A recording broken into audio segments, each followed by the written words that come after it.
Hi, this is the third lecture for MECU 6551. We're going to talk about probability this chapter, or this lecture.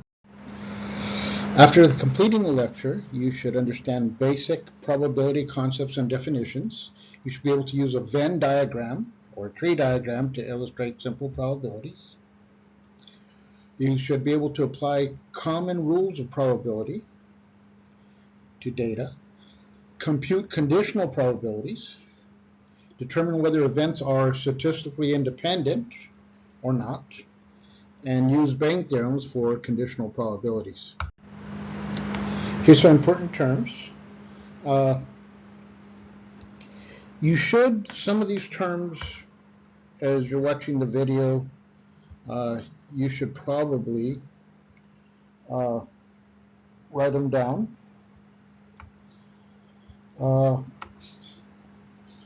Okay. Sorry, I'm just trying to get the pointer ready. It's not quite working.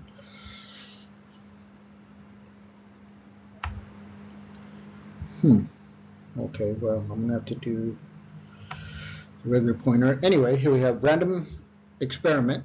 It's a process leading to an uncertain outcome. That's what we're going to have. The basic outcome is a possible outcome of a random experiment. So, kind of a circular definition of those two. Next is sample space, and we're going to denote this by S. It's a collection of all possible outcomes of a random experiment. Basically, everything that's possible is in the sample space. And then finally, we have an event. This is any subset or basic outcome from the sample space. So basically, this is, I want to know if a number comes up in a certain range. That'll be the event. And of course, the sample space will be every possible number that can come up. Okay. The next thing we're going to talk about is intersection. Right? Here we have a Venn diagram. Right? We have A here, and we have B, and then we have the intersection. A intersection B. Intersection is denoted by an upside down U here. So if A and B are two events in the sample space S, then the intersection, that's A intersection B, is the set of all outcomes in S that belong to both A and B. So it's basically this that belongs to both A and B right in here. Okay. That's an intersection. It's denoted by an upside down U. Right? Basically, those numbers or those events that occur and are both in A and B. A and B are mutually exclusive events if they have no basic outcomes in common. In other words, there's no intersection or the intersection is empty. So in this example here, right, we have A over here and we have B over here, and there's nothing where A and B occur at the same time. The intersection is empty. The next thing we're going to talk about is a union of events. If A and B are two events in a sample space S, then the union, A union B, right here, A union B, is a set of all outcomes in S that belong to either A or B. So here we have a Venn diagram. We have A and we have B, and everything that's either an A or B, right, is part of the union because it's either an A or B. Now that includes the intersection here, right, where A and B have in common.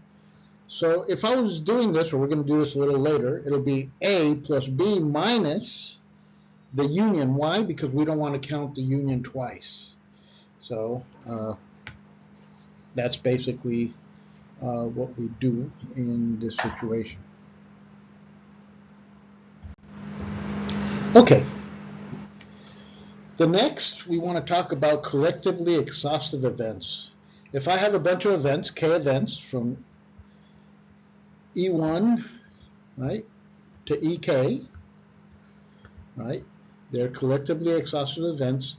Then the intersection of all the events, E1 intersection with E2, E2 intersection with E3, E3 with E4, and so on up to EK is basically the sample space, right? Because it exhausts every single possibility in that sample space. The events completely cover the sample space. Okay.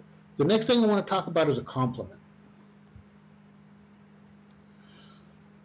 A complement of an event, we'll call this A, is a set of all basic outcomes in the sample space that do not belong to A.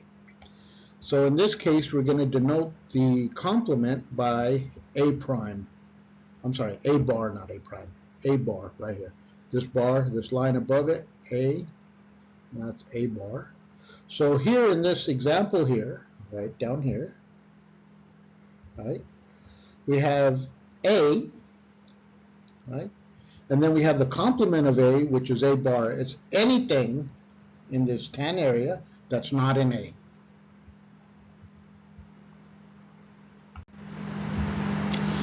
Okay, so now we're going to do some examples. We're going to take a die, and die is simply singular for dice, right? And of course, the sample space, the possible outcomes, if I roll this dice, are 1 through 6. 1, 2, 3, 4, 5, 6.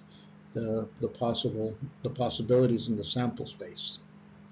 I'm going to let A be the number of events or rolls that are even. So basically, anything that would be 2, 4, or 6 would be an A. And then in B, I'm going to let that indicate the numbers rolled that are at least 4. So it'll be 4, 5, and 6. Right? So in A, we have 2, 4, and 6. And in B, which is greater than 4, greater than or equal to 4, 4, 5, and 6. So A is 2, 4, and 6. B is 4, 5, and 6. So now we can apply some of those things we learned. The sample space, S, is 1, 2, 3, 4, 5, 6. A is 2, 4, 6, and B is 4, 5, 6. The complements of A are anything that's not in A. That would be 1, 3, and 5. Those numbers do not occur in A. The complements for B would be 1, 2, 3. Those are the numbers less than 4. Right? And that complement, B bar, 1, 2, 3. And of course, the complement we're going to call A bar for A, 1, 3, and 5. The intersection of A and B, in other words, those numbers which will be common to both A and B, are going to be 4 and 6. Right here. Because 4 occurs in both A and B, and 6 occur in both A and B. The complement of A bar, the intersection of A bar, the complement of A, and B is just 5. So remember, the complement of A is right here, A bar, 1, 3, and 5. And of course, B is 4, 5, 6.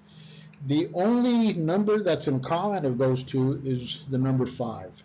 So the intersection of A bar, which is the complement of A, and B is 5. Now the union of A and B are going to be 2, 4, 5, and 6. These are basically all the numbers, right, within A and B, the union, right? We'll have 2, 4, 5, and 6. So that's the union of the two the two samples, A and B. The union of A and A complement are going to be all the numbers, the whole sample space, because anything that's not in A is going to be in its complement, so it has to be the whole sample space. 1, 2, 3, 4, 5, and 6. And that is S. Okay. So next we're going to talk about something known as mutually exclusive. A and B are not mutually exclusive because the outcomes 4 and 6 are common to both. They would be mutually exclusive if none of the numbers that appear in A appear in B, and none of the numbers that appear in B appear in A. Collectively exhaustive, right? A and B are not collectively exhaustive. Why? Because the union of A and B does not contain 1 or 3. In other words, it doesn't contain, or the union doesn't contain all possible numbers in the sample or all possible events in the sample.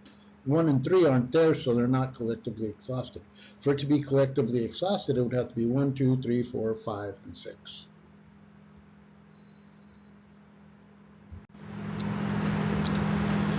The next, we're going to talk about probability and its postulates. Right? The definition of probability is a chance of an uncertain event will occur, and it's always going to be between 0 and 1. So therefore, if I have an event A, right, the probability of A is going to be between 0, it's going to be greater than or equal to 0, and less than or equal to 1. Right? So basically, if the probability is 0, it's impossible for it to occur. And if it's 1, it's certain. And then any number in between is just the probability of that number occurring or of that event occurring. In general, there are 3 approaches to assessing the probability of uncertain event. The first is classical probability that we'll talk about now in a second. Then we'll talk about relative frequency probability, and we'll talk about that a little later, and then subjective probability. And basically, that is just assigning a number, guessing at a probability. Okay. So we start with classical probability. It assumes that all outcomes in the sample space are equally likely to occur, or we're going to assume that. So classical probability of an event, we'll call it A, is the number of outcomes that satisfy the event A over the total number of outcomes in the sample space. So basically it requires a count of the outcomes in the sample space. I need to know basically what happens in the sample space and how many times A occurs. And therefore the probability of A is simply the number of times A occurs over the total number of outcomes in the sample space. Okay, so onward with classical probability. What we need to do now is come up with a way to use the combination, right, or the combination formula to determine the number of combinations of n items taken at k, taken k at a time, excuse me. So the combinations are going to be, we're going to denote it as C, N, K. Now this is simply notation, right? Combinations, N will be the total number of events, K, right, taken K at a time. So here what I'm going to have is what we know as N factorial over K factorial times N minus K factorial. What's a factorial? Well, if you've never seen factorial, here's the definition. N factorial will be N times N minus 1 times N minus 2 times N minus 3 and so forth until we get to the last number, which will be 1. And also we could include 0 here because by definition 0 factorial is equal to 1, but we don't because you multiply something by 1, you just get that same number. So it's not done. But anyway, 0 factorial is 1 by definition. Now, so if I had, let's say, 4 factorial here, well, that would equal 4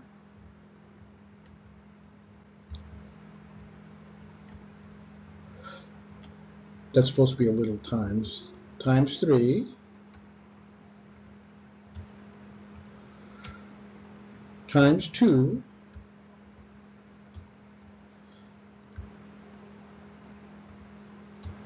times 1. So if we do the factorial, I'm going to have 4 times 3, which is 12, and then 12 times 2, which is 24, times 1 is still 24. So 4 factorial, in this case, would be 24. And that's how you do a factorial. Right? You just take the number, and then you multiply it by the next smallest number, then the next smallest number, then the next smallest number, until you get to 1. And that's your factorial. So for a combination, C and K, we're going to have n factorial over k factorial times n minus k factorial.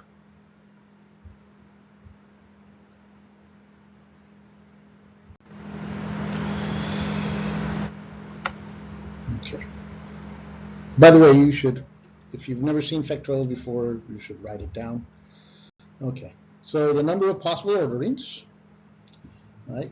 The total number of possible ways of arranging x objects in order is simply going to be x factorial, the number of ways I can arrange it. So x factorial is going to be x times x minus 1 times x minus 2, all the way x minus whatever the number is, 2 and 1. And of course, this is x. This reads as x factorial.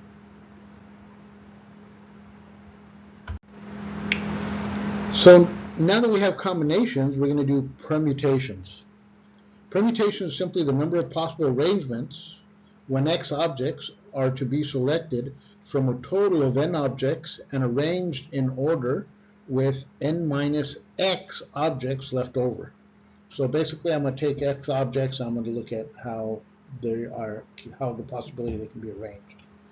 And the way I denote this is permutations p n over x. Again, this is just notation, but I denote this by n minus 1, n minus 2, all the way to n minus x. This is that last number that we want, after subtracting off, right, x from n plus 1, right? Now, I could do the math here, but logically here, right, I get down to n minus x minus 1. I still have everything from n minus x down, right, that I didn't include in this factorial, right? So basically what this is going to be logically is going to be n factorial, which would be n minus k all the way to 1 Bayer, that's n factorial, divided by n minus k factorials, and guess what? All of those numbers, right, n minus x, n minus x, n minus x minus 1, n minus x minus 2, all the way to 1, right? They cancel each other because I'm going to basically have this over, right, n minus x, so it would be n minus x. So basically, I can rewrite this as n factorial over n minus x factorial. Let me see if I can. So basically, I have all this, n times n minus 1, and so forth.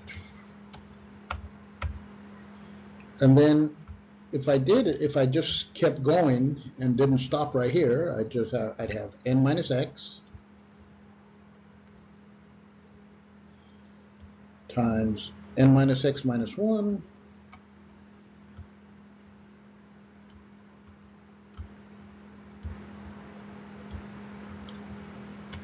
So basically from this point on, if I didn't stop there, right, at the permutations, which is basically what we're doing here, and I go through and then times 1, the last number.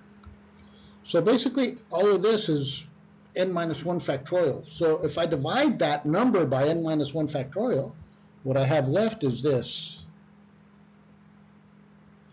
So basically the permutations n to x is going to be n factorial, which is all of that, which would be, oops, I wanted to write this as n factorial. Right, and then I just divide that by n minus x factorials, and then once I do that, all of this stuff down to 1 cancel, and that's what I'm left with, this. And so therefore I can write this as n factorial over n minus x factorial. I hope that's clear. Okay. So the combinations that we talked about first, the number of combinations of X objects chosen from N is a number of possible selections that can be made. So that C and K is simply going to be the number of permutations N to X over X factorial. So I know Pn of X is going to be N factorial over N minus K, so I can rewrite this as N factorial over X factorial times N minus X factorial.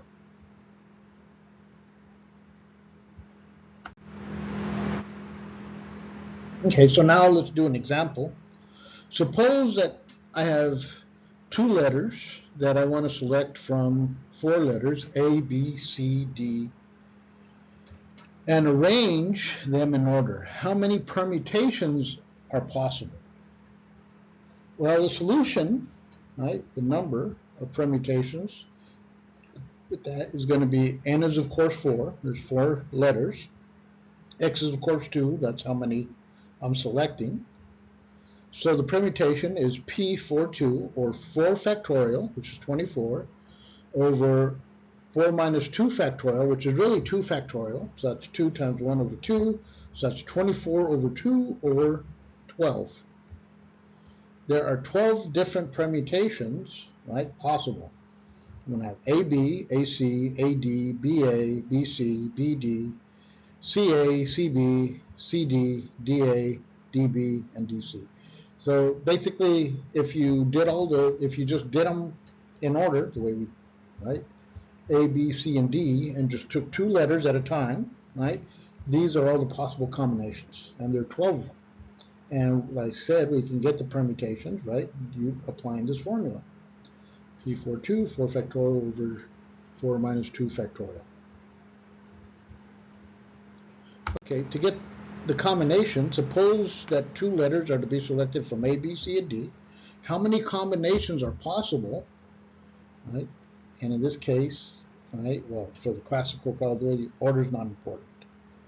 So the number of combinations, C, is going to be 4 factorial over 2 factorial. So that would be N over X, N minus 2 N minus X factorial, where in this case, N is 4, and X is 2. So I have 4 factorial over 2 factorial times 4 minus 2 factorial. 2 factorial is just 2. 2 times 2 is 4, 24. 4 factorial is 24. 24 over 4 is 6. There are 6 possible combinations, right, in that. And there's 6 possible combinations because A and B, right, is going to be the same as B and A. And A and C is going to be the same as C and A. So basically, I cut those 12 in half that we had, and that's the possible combinations. Again, we can do this applying the formula, or you can just figure out the number of combinations of each 2 letters, denoting that order doesn't matter.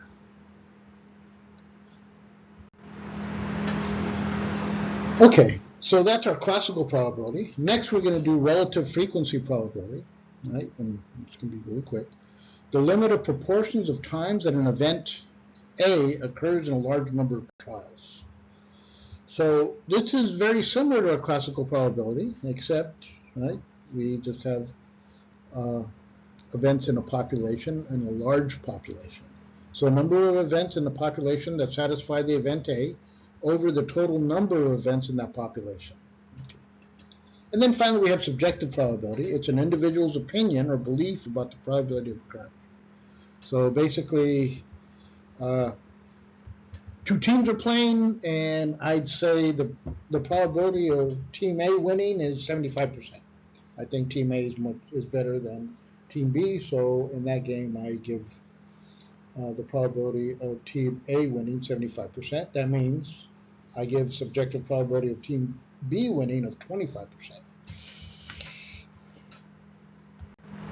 Okay. So now we're going to do some postulates. We know that the probability of an event in a sample space is going to be between 0 and 1. So if I have an event A, the probability of A is going to be greater than or equal to 0 and less than or equal to 1. If A is the event in S, then I'm going to denote OI as the basic outcome. So the probability of A is simply the summation of the probability of each outcome that occurs in A. Right? The notation means that the summation over all the basic outcomes in A. So basically each outcome, right, the probability of each outcome that occurs in A, I sum those up and I get the probability of A. And then finally, the probability of occurring in the sample space is 1 because there is no probability of occurring outside the sample space. Otherwise, the sample space would be bigger.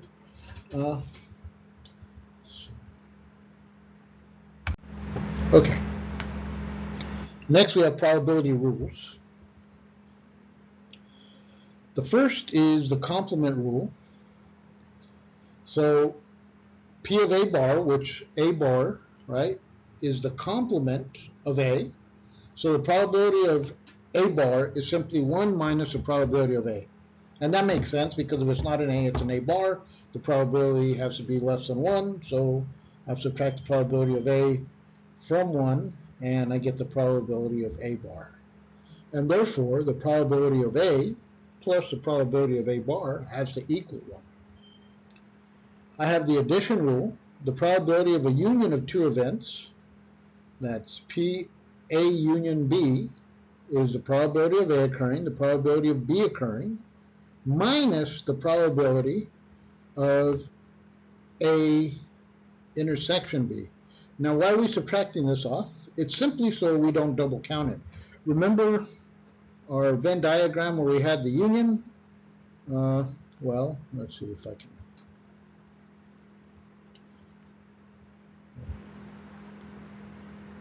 Pretend that's a perfect circle. Pretend that's a perfect circle. So I call this B.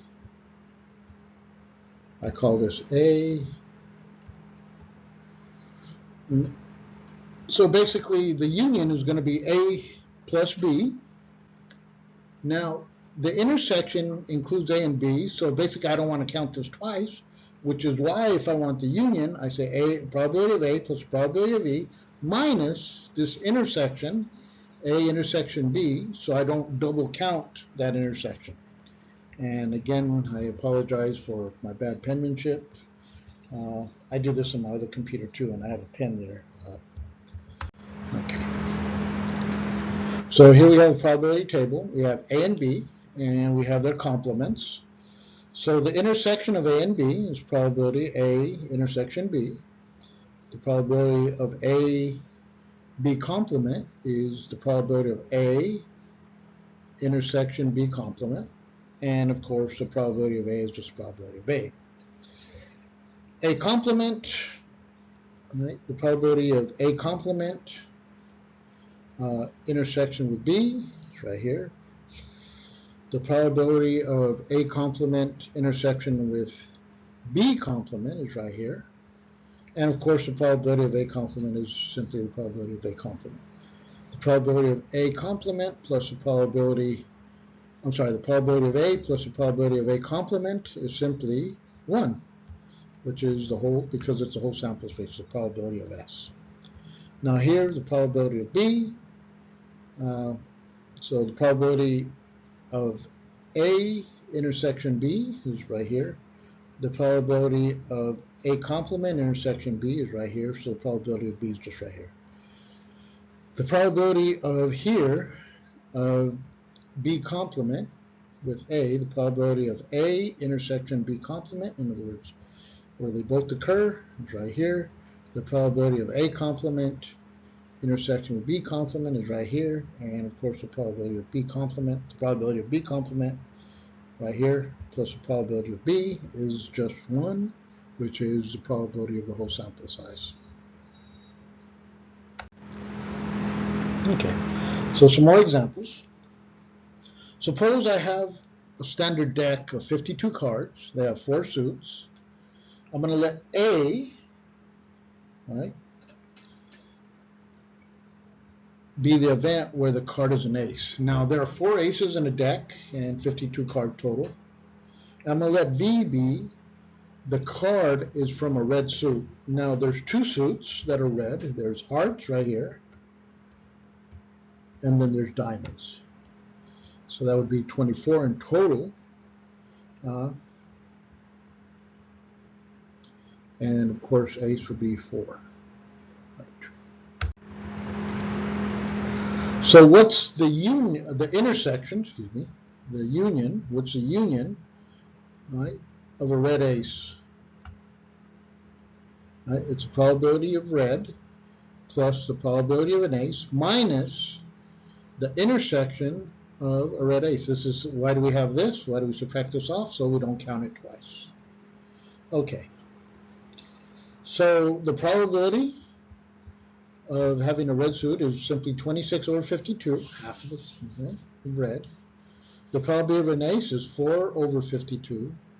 And the probability of a red ace, there are going to be the ace of hearts and the ace of diamonds, 2. That's 2 over 52. I don't count 2 red aces twice. I just count them once. So it's 2 over 52. So I have 26 over 52 plus 4 over 50, that's 30, minus 2 over 52, so that's 28 over 52, is the probability of the union, right, of having a red, right, ace. It's either going to be an ace, and remember there are 2 black aces, ace of spades and ace of clubs, or it's going to be red. It's either going to be diamonds or sides. Basically, we have 28 cards out of the 52 that can be either an ace or have a red suit. Okay. Next, what I want to do is I want to figure out what is known as a conditional probability. The conditional probability is a probability of one event given that another event has occurred. So the probability of A given B is going to be the probability of A intersection B over the probability of B, because that occurred. So it's a conditional probability of A given that B's already occurred. And the probability of B given A is going to be the intersection, the probability of the intersection of A and B over the probability of A. And this is the conditional probability of B given that A has occurred. So here we have an example. Suppose on a used car lot, right, 70% of the cars have air conditioning and 40% have CD players. 20% of the cars have both the CD player and air conditioning. So what's the probability that a car has a CD player given that it has air conditioning? So basically what we want to find is the probability of a CD given AC, given that it has AC, given that it has air conditioning.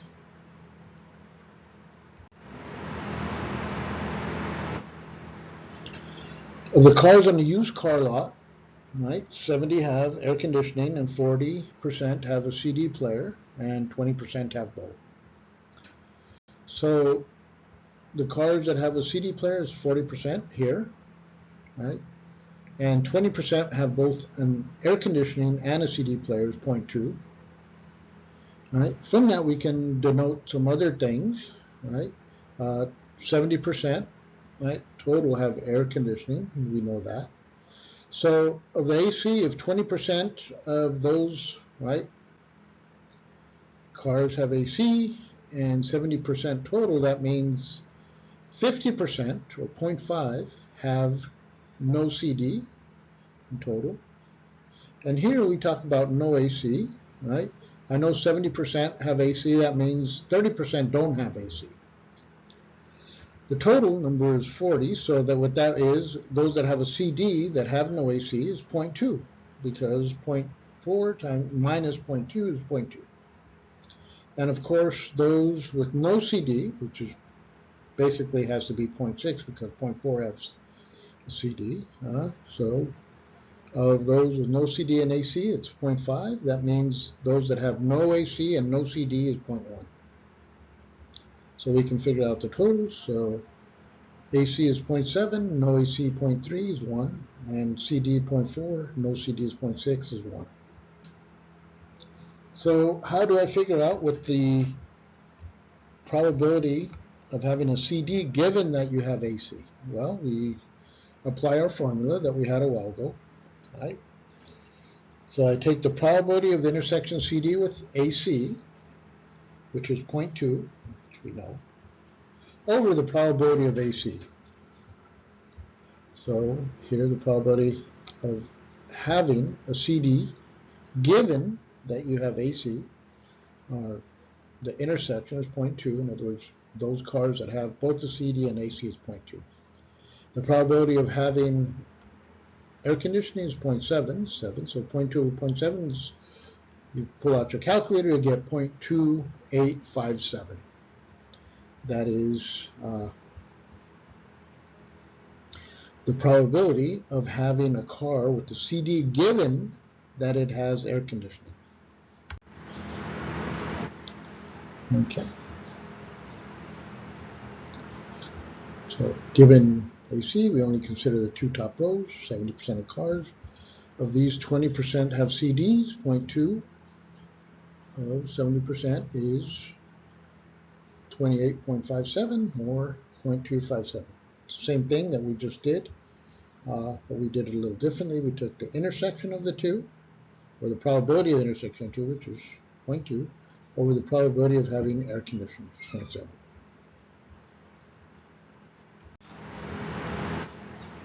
Okay. Next, we're going to talk about the multiplication rule. The multiplication rule for two events, we'll call it A and B, like we have.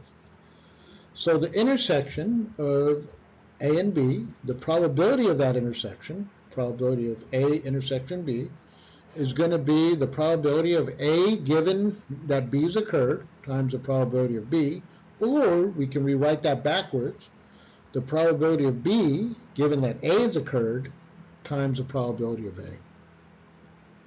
You can do it either way because they're symmetric. So we can do this. We go back to our card example. And what I want is the intersection of red aces. Remember, there's only going to be two red aces in this case. Right? There's going to be the ace of hearts and the ace of diamonds, just like we said. So basically, how many of those cards are aces are red? There's 2 out of 4 in total, 4 aces. And how many of the aces are in the deck? If there's 4 aces in the deck out of 52, so basically 2 over 4, which is 1/2 times 4 over 52. I can rewrite that. And basically what I get is 2 over 52. The probability of getting a red ace is 2 out of 52 because there's 2 red aces in the deck and there's 52 cards total.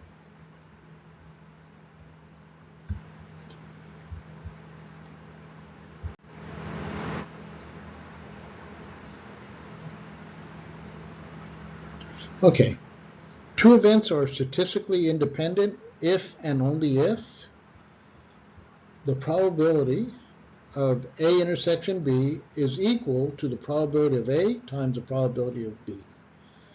That means they're independent, and you're not going to have a union, or you're not going to have the intersection, right, where both A and B occur. They're going to be independent. So events A and B are independent when the probability of one event is not affected by the other event. If A and B are independent, then the probability of A given B is simply the probability of A, assuming the probability of B is greater than 0. And the probability of B given A equals the probability of B if the probability of A, again, is greater than 0. So basically that is when two events are independent. For multiple events, let's say I have, again, K events, E1, E2, up to EK. They're statistically independent if and only if the intersection of each event And here we have a typo. So that's the probability of the intersection of V1 with E2 and so on to EK. So the intersection of V1 with E2 times the intersection of E2 with E3, E3 with E4, and so on, right, is going to be equal to the probability of E1 times the probability of E2 all the times the probability of E3 all the way to the probability of EK. So if the probability of their intersections equals, right, the multiplication of each individual probability, then the two events are statistically independent.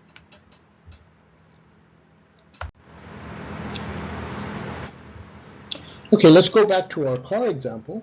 All right, remember we had that car lot with 70% of the cars having air conditioning, 40% having a CD, and 20% having both a CD and AC.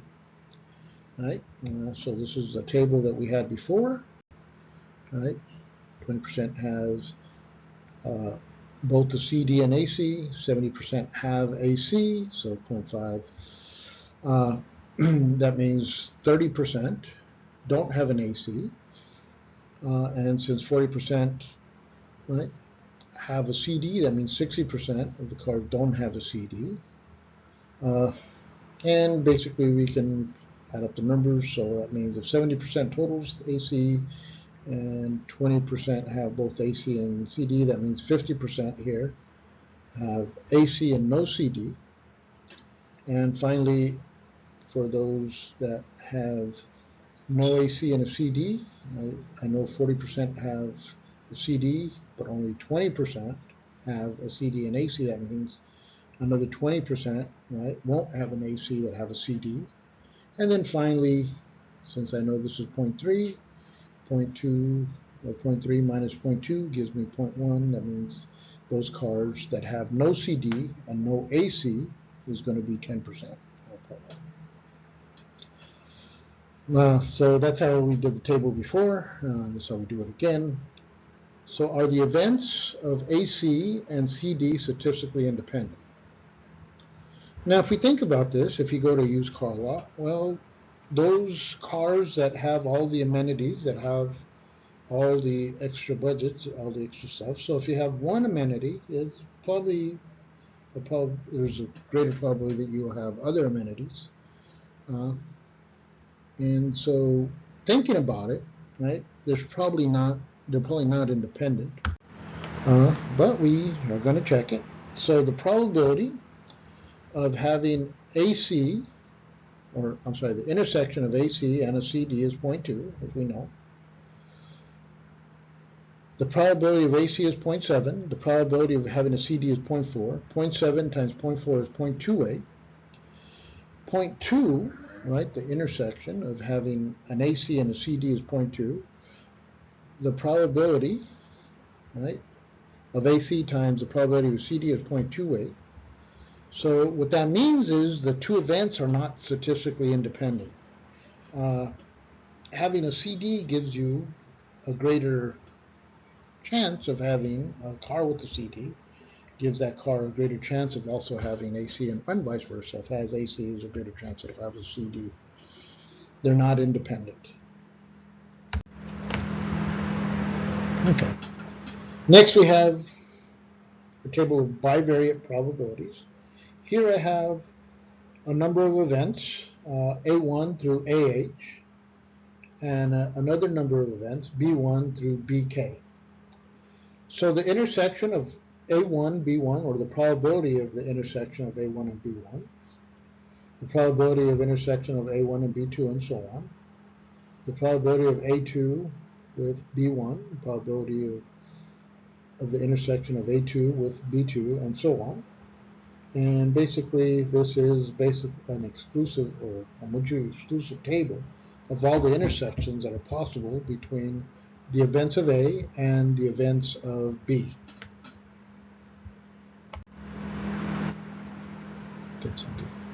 So the joint probability, the probability of a joint event, A intersection B, right? It's simply going to be a number of outcomes satisfying A and B that basically occur in both A and B over the total number of outcomes. So the marginal probability, let's say the probability of A, is going to be the probability of A intersection with B1, the probability of A intersection with B2, and so on, all the way up to the probability of A intersection with BK, where B1 through BK are K mutually exclusive and collectively exhaustive events. In other words, B1 through BK are all of the samples size, or all the samples where B is possible, or B that is possible. And that occurs K, they're mutually exclusive. If it goes in B1, it won't be in B2, it won't be in B3, and so on. So the probability of A, given the intersection of A with the probability of A with every other B, right, it's simply going to be the probability of A. And now if you think of it, right, the probability of A is just going to be A. But sometimes it's going to occur where B1 occurs, sometimes it's going to occur where B2 occurs, sometimes it's going to occur where B3 occurs, all the way up to BK. But it's still going to be the probability of A. Sometimes it'll occur in different sections of B. Okay. So here we have the example again, right? The probability of an ace we know is 4 over 52. So the probability of an ace intersection with red, so we knew that from before, was 2 over 52. There's the ace of hearts and the ace of diamonds in a deck, 2 over 52. And the probability of a black ace, right? So the intersection of an ace with a black suit, either a club or a spade, again is 2 over 52. Plus 2 over 52 is 4 over 52, right? And that's the probability of an ace.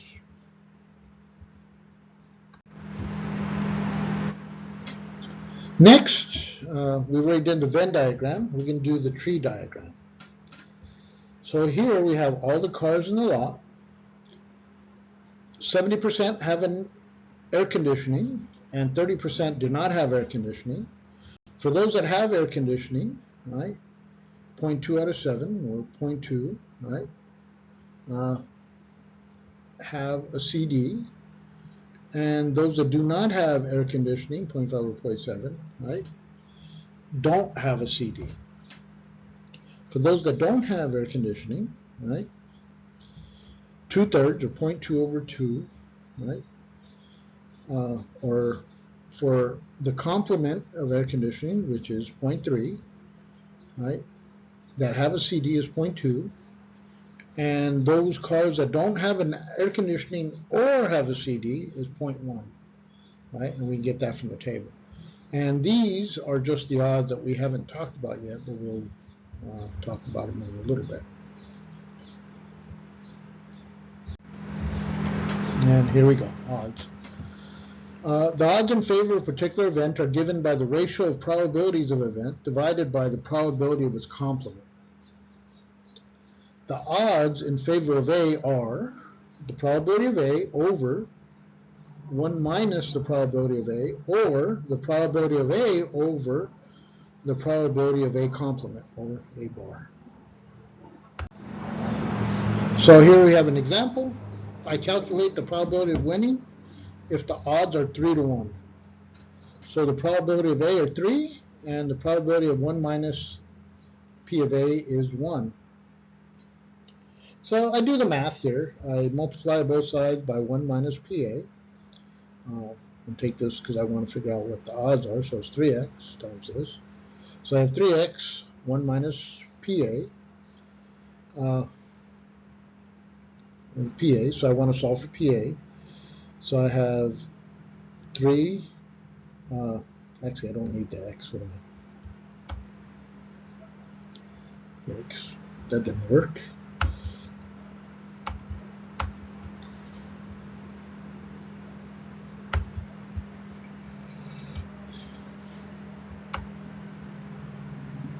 Anyway, I have 3 times 1 minus P over A. 3 times 1, 3 PA, so I have 3 minus 3 PA equal to PA.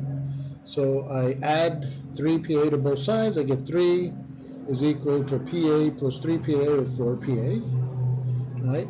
And therefore PA is going to equal 3/4 or 0.75.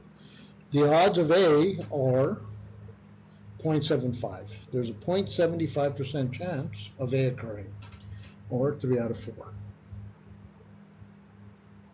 even though the odds are 3 to 1. Well, the odds are 3 to 1. The probability of A occurring is, right, 3/4 or 0.75. Okay. Next, we have what is known as the over-involvement ratio. This is the probability of an event A1 conditional on event B1 divided by the probability of A1 conditional on activity B2 is defined as, right, our over-involvement ratio. So this is simply as follows. The probability of A1 given B1 divided by the probability of A1 given B2. So an over-involvement ratio greater than 1 implies that the event A1 increases the conditional odds ratio in favor of B1, because B1 is in the numerator, or the conditional probability of PA over B1 is in the numerator. Right? So here, right, the probability of B1 given A1 over the probability of B2 given A1 is greater than the probability of B1 over the probability of B2. And basically, we're just taking our definitions of conditional probabilities that we had before and applying the math here. Okay. So that's our over-involvement rule, and that leads us to Bayes' theorem. I'm going to let A1 and B1 be two events. So Bayes' theorem states that the probability of B1 given A1 equals the probability of A1 given B1 times the probability of B1 over the probability of A1. And by symmetry, the probability of A1 given B1 is equal to the probability of B1 given A1 times the probability of A1 divided by the probability of B1. This is a way of revising conditional probabilities by using available or additional information. Right? So Bayes' theorem, the probability of an event, we'll call it EI, given A, is the probability of A given E of I times the probability of E of I over the probability of BA.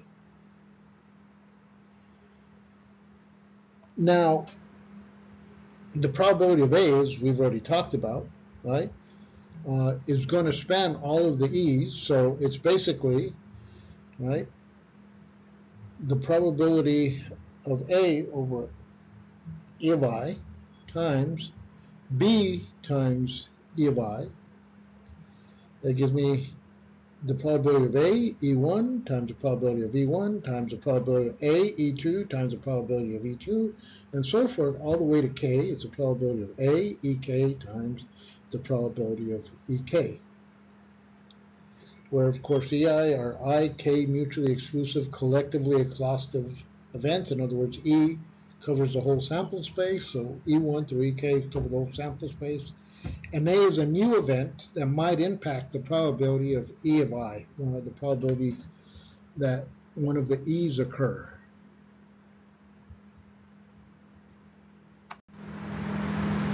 And here's an example. I have a drilling company that estimates a 40% chance of striking oil for a new well.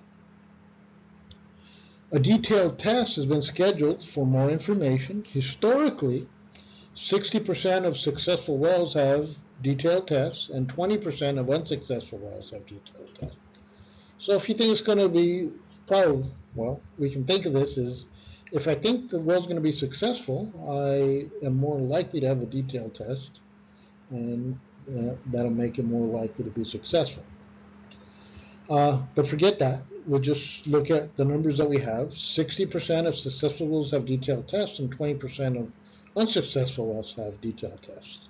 And we assume that the oil or the new well has a 40% chance. Given that this well has been scheduled for a detailed test, what's the probability that the well will be successful? Well, we apply our Baynes theorem, right? I hate this because we've been using S for sample size, but now we're going to use S for a successful well and U for an unsuccessful well. So the probability of a successful well is 0.4. The probability of an unsuccessful well is 0.6. Define the detailed test as D. So I have conditional probabilities, right?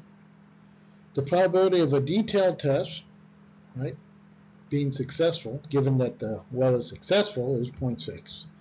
And the probability of a detailed test, given that it's unsuccessful, is 0.2. The goal is to find the opposite. The goal is to find the probability of a successful well given a detailed test. So I'm going to apply Baynes' theorem. That's the probability of S given a detailed test is the probability of a detailed test given S, which we just saw is 0.6. The probability of a successful well, right, we just saw is 0.4. The probability of 0.6 times 0.4, just what we already saw. The probability of a detailed test given an unsuccessful is 20% or 0.2. And the probability of an unsuccessful well is 0.6 or 4 minus 0.4. Therefore, I take this, 0.6 times 0.4 is 0.24. So here, 0.6 times 0.24 plus 0.2 times 0.6 is 0.12. That's 0.24 over 0.36, and that gives me 0.667. So the Y's probability of success, right, is 66.7%. And that increases the odds from our original estimate of having the well being successful, 0.4. With the detailed test, it's 0.667. Okay. So that's it for chapter 3. The defined probability concepts that we talked about sample space and events. We talked about intersections and unions of events. We talked about mutually exclusive and collectively exhaustive events. We talked about complements, which is basically the rest of the sample size when we have an event. We examined basic probability rules. We talked about the complement rule, the addition rule, and the multiplication rule. We defined conditional, joint, and marginal probabilities. We reviewed odds and the over-involvement ratio, and we defined statistical independence of two events, and we talked about Baynes' theorem.